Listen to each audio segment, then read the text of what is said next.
Organizations succeed by mastering the place of the new high-velocity economy. In an era of economic challenge, they focus on discovering opportunities. That has to do with organizations that are innovative, seeking how to accelerate opportunity and achieve growth in an era of volatility. Hello and welcome. My name is Olujoke Masako. The topic is Innovating for the Upturn. My guest is engineer Eboseremen Eromosele. He is a mechanical engineer and advocate. But before we delve into the program proper, I'd like to remind you, as usual, to please subscribe to our YouTube channel and follow us on all of our social media platforms. Until then, please enjoy this ride with us. Thanks for coming on the show. Thank you very much. Okay, so what does innovation mean, and how would you explain Upturn? Great. So innovation to me is a very grand and royal idea for creatives, the logical thinker, scientists, lawmakers, many practices. Innovation involves taking something that is probably trending in an upward motion and integrating that into an industry, a product, or a service. As an engineer, we use innovation to provide new life to products that may be on the longer end of their life cycle, and we want to add impulse. We want to add a new impulse to a product. I see many individuals as well adding innovation in methods of maybe the simple things like going to McDonald's for the drive-through with AI, or DoorDash with using electric scooters instead of walking or taking a train. So innovation is a very vast concept. Okay, so what happens to innovation during economic crisis? Great question. 2020 was the testing time. Many of us knew that. Some of us had to work from home. These companies that made us work from home are innovating techniques to keep them productive to a pre-pandemic level while maintaining their workforce and their workflow. Some industries cannot stop. Essential services, paramedics, fire department, maybe even your local gas stations even. So these are ideas that, in my opinion, carry us through very turbulent times that don't have much explanation or require us to deviate from our normal. Now, having said that, I understand that recession, just like you mentioned, creates opportunities or created opportunities for innovators. Now, what are the opportunities that the COVID, the pandemic created, and how would you explain the survival of those organizations and human beings in general? Thanks for having me once again. This is a great conversation. I really feel like pandemic forced industry to adopt a new method of style of work. In this case, is work from home or remote working. So now, instead of us showing up to an office complex or an industrial park to report for work on a daily basis, we are now reporting via Zoom, Microsoft Teams, Google Meet, all these different expenditures. And I feel like if you take this new method from 2020, which people are now, you can see it in hospitals, you can see it in the service industry very much so, and you take these new methods, it creates a different dimension that we never had prior to this happening. Take it back even further than the pandemic was the 2008 recession. Gas became very expensive. We're talking almost 4.20, 4.30 a gallon for a gallon of gas in New York State. Never seen prices that expensive in a very long time, almost ever. So those type of times call for different measures to meet and exceed our expectations that we may have had personally for that year. And obviously, with impediments like in the 2000 recession, it will be gasoline. In the pandemic time, it will be going to the physical workplace. We developed new methods like hybrid technology for cars to save fuel, or even adding that third dimension of work of remote learning or remote work. So it's a very versatile. It's now very versatile. It's not so much one dimensional as I see it. It's a very multi-dimensional now work. And for some who probably are disadvantaged, maybe they don't have a vehicle to go to work consistently, or they don't have access to the 24-hour system that cities so much that cities support with robust support so much. I feel like it adds a different element that allows others to be productive maybe at earlier ages or different times of it. Now, how would you explain innovation when it comes to human intellectual capabilities? Now, the COVID actually sent most people in, most jobs went online, remote, and right now we're still having remote and um, physical. And just of recent, Zoom that everybody tend to turn to when all of this happened. Now we have Teams, like you mentioned, we have all of those platforms. But Zoom, which actually stood out, now has told its staff to come back to the office. So meaning right now they will be in the office for like 3 days a week. Now, what do you think that's with this? What do you have to explain about this? What can you say to that? So it's very interesting that the pandemic did happen, because I don't think the option of remote work was a very big option to choose. People didn't maybe see value in it, and of course, our American economy isn't really built on this hybrid style of work post pre-pandemic, excuse me. Pre-pandemic, the American dream was to get the nice car to go to work, to transport the kids to school, to pick up the groceries, and to take road trips and things like that. We get the nice house, of course, white picket fence, dog, kids, the whole nine, right? But our idea of the American dream has transformed, and it allows people of maybe different backgrounds or different circumstance to achieve a newer dream or something closer to them or something more relevant to them as well. Um, to answer your question, I feel like innovation in that area is very it's going to keep growing, because this is a new side of thinking that America has to introduce.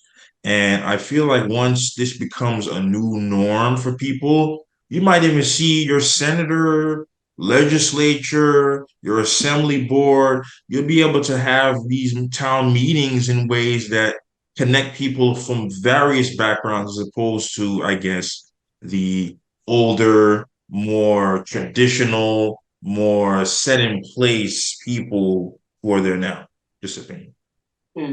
Thank you so much for that. Let's quickly go on this break and we will be right back. Please stay with us.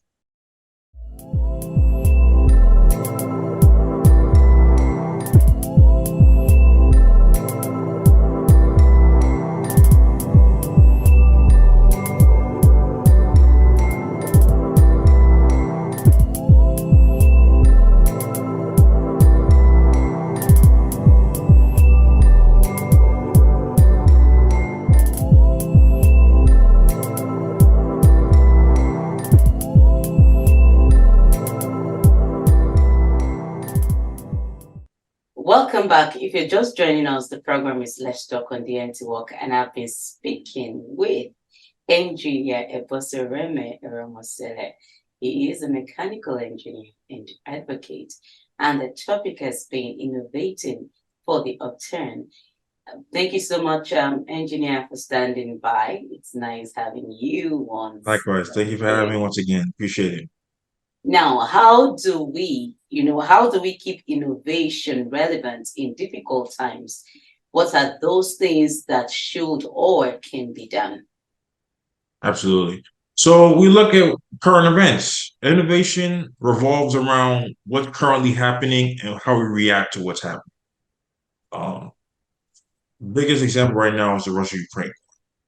Uh, Russia was a very important factor for a lot of countries regarding their oil export process, and a lot of people were involved in it, and so much so that when this war started, we as a nation in America don't rely on Russia that much, but our prices went up because of the spike in demand that Russia controls and what they export to other countries as well. So I feel like as innovation, we have to we take what's going on now and we respond with a reaction. Innovation works well in engineering as well. Designing vehicles, the most fluid area of engineering that many people might not understand fully. You currently take a mood board, which is like you see what current events are, what people like to wear, what movies are popular, what popular events, what new sports, how about sports figures, and you take influential voices, whatnot. And you take all these things and you let it just sit and melt into your brain, basically. And this grows your idea of what the generation now will like from these companies that have been here hundreds and hundreds of years, if not generations, right? So innovation ultimately, to me, involves taking what's going on now and adapting like the human beings we are to that. Well, thank you so much for that. Now, how do you deliver quick wins when you don't have the attention of businesses? I want us to actually take a leap into the business world. You don't have leaders or business leaders when they are caught up in responding to crisis in order to have an upturn. Yeah, so business leaders in particular, they have to be, in my opinion, they have to end like an octopus. They have to have the tentacles out, reaching out for new talent, reaching out for new ideas, reaching out for new prospects, new techniques, and new ethics, which is a very big thing in engineering as well. But business leaders have to be the most involved in what's happening socially to grow their company to another level.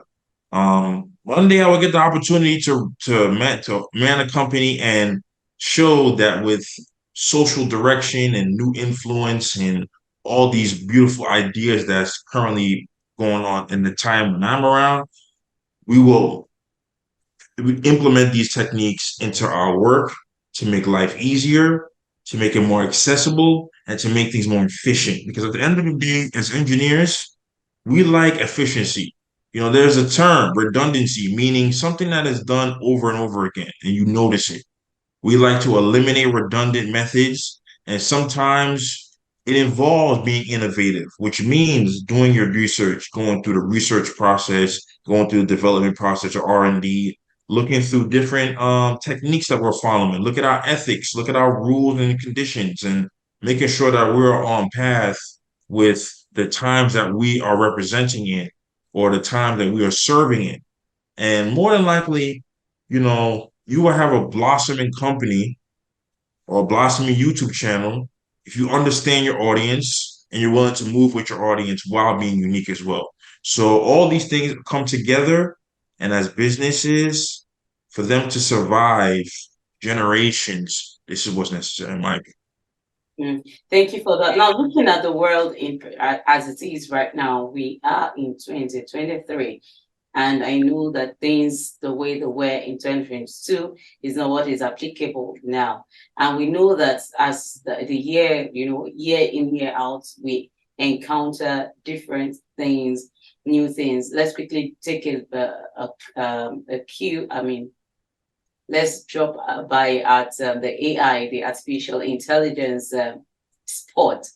Now, it's obvious that I'm sure if you're following the news, you will know that some of these actors are on strike Yeah, because SAG after, yeah. exactly Yeah. SAG-AFTRA, and Mhm. also writers too are on strike and all of Mhm. that.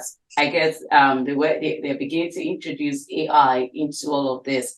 Now, fine, this is innovation, right? But Correct. how do you explain the fact that it's kind of affecting, because innovation for the Upturn is to, you innovate something so that it can make things better and Correct.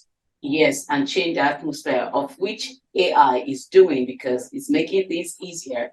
But as it is, if it continues that way, don't you think it's going to send people out of work? We've seen a music that came out, AI kind of music, somebody's song, and the AI actually reproduced it so well.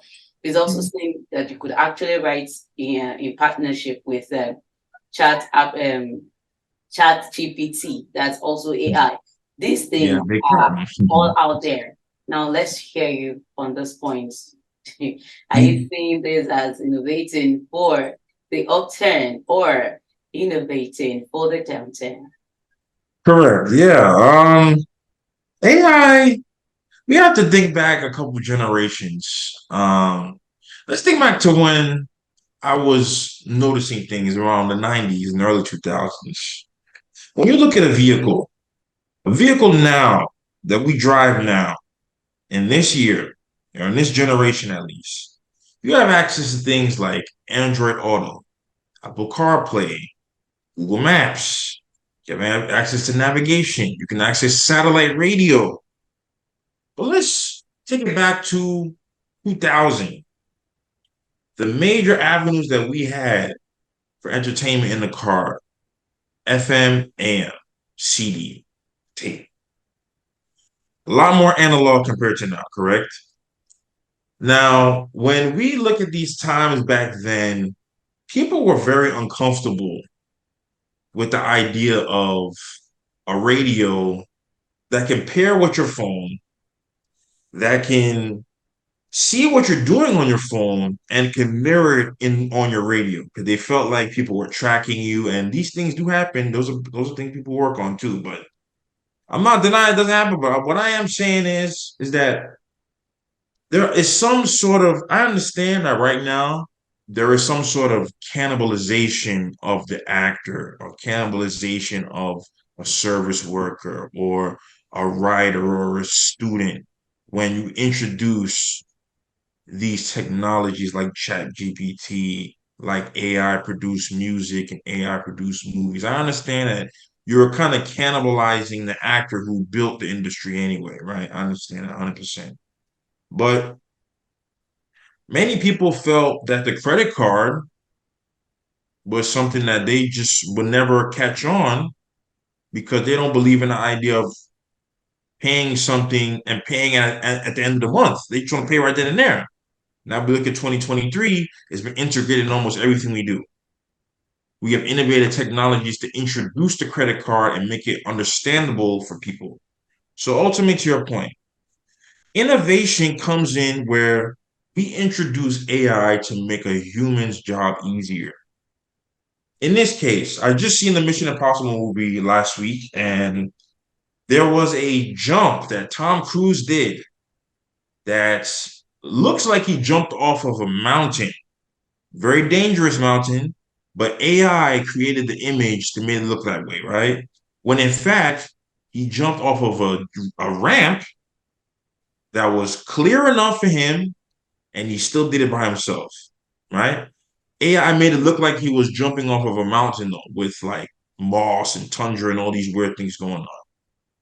Ultimately, AI made it look like something that it never really was, to protect his safety, but to sell to the audience about the movie and what's going on at the time.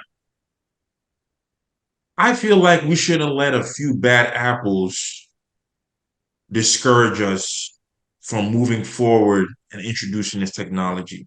I still am a very analog person, but I do introduce things like Zoom. I do introduce things like NFC with my phone where I don't have to take my credit card out and enter it into a machine anymore. I can tap to pay on the terminal. I introduced things like LED headlights at the time where it was just halogen bulb that you could pay for $2 at AutoZone.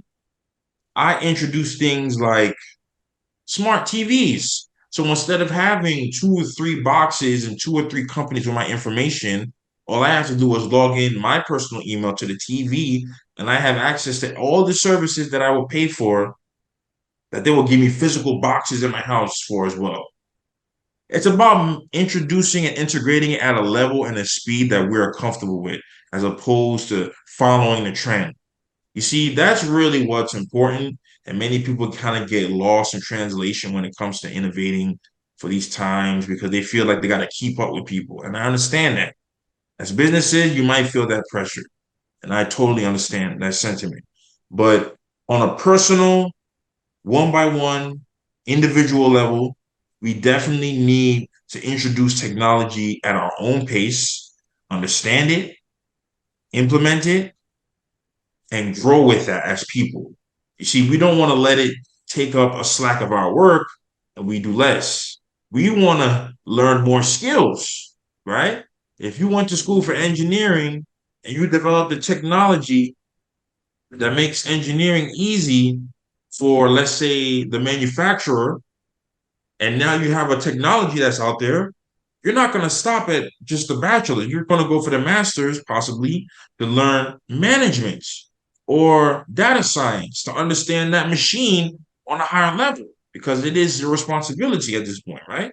So ultimately, we have to fill the gaps. We have to fill the gaps that we have opened with that technology allows us to open with either more education, more training, knowledge, exposure, or experience. Thank you so much for that. Even as we round up, do you have any final word? Listen, I joined STEM at a very young age. I knew I wanted to be an engineer because I had insight into the future. My parents, I have to thank for that, of course. And I say that innovation is something that we all do, but we might not think about it down to the micro level. We all implement things and technologies around the house. You're using a nice light there for your projector, and you have all these stage lighting. Back then, we had no access to this, right? But innovation taught other industries that people actually use this besides the movie theater or besides the stage set or besides the movie set, you know? So innovation is essential. Innovation is important and we should embrace it. But what I say though is take it at your pace. Don't take it at the pace of what's going on TV because we can never catch up with that. As mainstream as TV is and as accessible it is for the vast audience who watches TV or things like that, they are at a pace and a budget that we are not at yet, right? So we have to implement it at a schedule, a time, a pace, and an understanding, a level of understanding that we will accept. And ultimately, we'll be the same people as we were, more equipped, less stress. Thank you so much for your time. It's wonderful having you. Thank you. Thank you for having me. This was a great talk. I hope this reaches many. You have a great platform to do this, and this is a great topic to talk about. Um, I have many grown family members who are resistant to this, and I hope they watch this video. Thank you so much once again. And to you out there, thank you too for being part of the show this week. Until next time, when I come your way again with another exciting edition of Let's Talk, I remain in the judgment. Bye for now.